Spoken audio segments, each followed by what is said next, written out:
Hello. हे भगवान, न जाने आज मेरी माता श्री भिक्षा मांगने के लिए नगर बस्ती को गई है और जाते समय मुझे कहा कि तू अपना झोपड़ी छोड़कर कहीं मत जाना। आज जब तक मेरी माता श्री लौटकर वापस नहीं आए मैं अपनी झोपड़ी में बैठकर भगवान विष्णु का आराधना करूंगा। हे भगवान, मैंने अपने जीवन में भगवान विष्णु को गुरु बनाया। आज संसार में भगवान विष्णु का मैं रात और दिन हमेशा उन्हीं का चिंतित, उन्हीं का आराधना करता हूँ। मेरी माँ का काम है नित्य प्रतिदिन भिक्षा मांगना। आज ना जाने कौन सी बस्ती में भिक्षा मांगने के लिए गई है।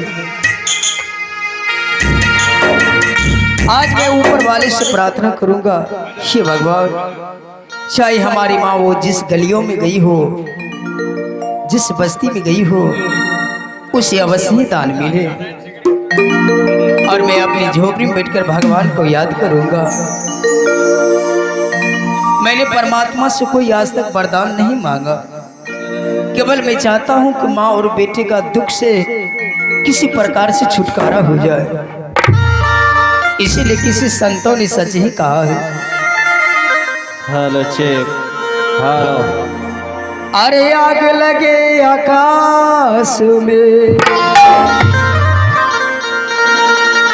आग लगे आकाश में, हो तुई तुई गिरे अंगार।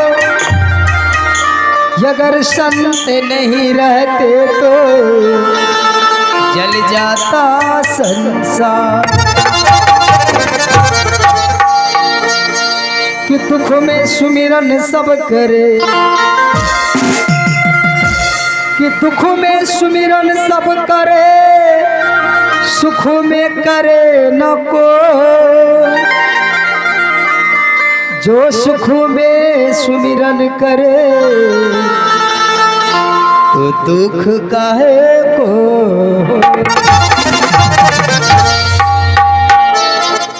कि दुख में सुमिरन सब करे, सुख में करे न कोई। जो सुख में सुमिरन करे तो दुख काहे को हो। आज इस विपत्ति के मारे मैं उस परमात्मा को याद करूंगा। सब ऊपर वाले की कृपा से मेरी माँ की आंचल में अवश्य दान मिलेंगे। आइए चलेंगे एक सोहर भजन को। एक रे लगा बई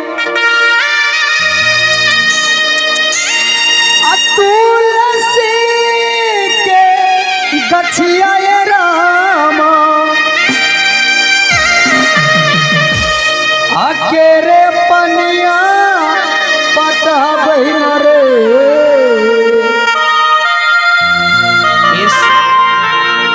एक रे लगा बई तुलसी के गछिया के रे, अपनिया पटा बैठे। सखिया रे कावन रे बरनिया नजर लगाई से तुलसी मुरझा गईले। सखिया रे कावन रे बरनिया नजर लगाई से तुलसी मुरझा गईले।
भैया ये रामा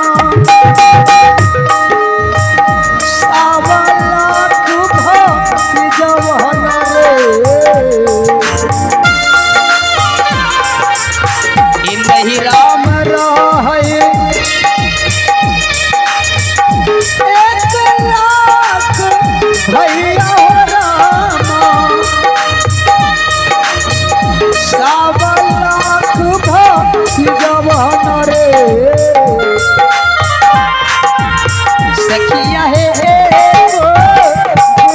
मैया जिनु दास से मोरा नहीं हरावा लगले सखिया है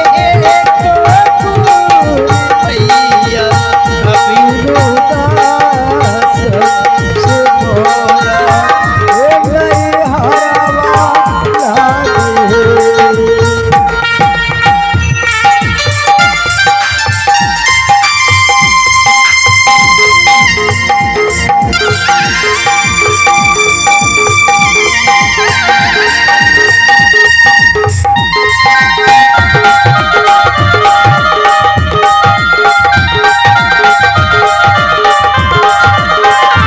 बहुत शुरुआत है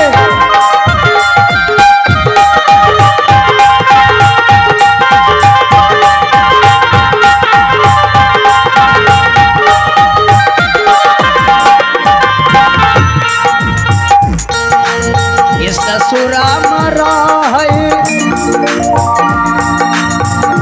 1 लाख भैंसुर रामा ये सावलाख दे बरबन रे ये ससुरा मरा है 1 लाख भैंसुर रामा ये सावलाख दे बरबन रे सखिया हो एको पियावा दिनु अल्लाह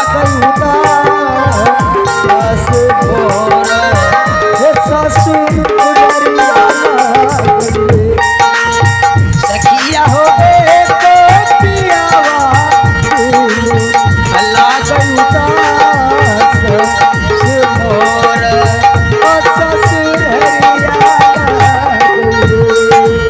सखिया रे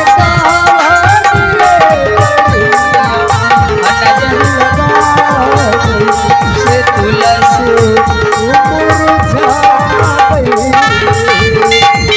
सखिया रे तो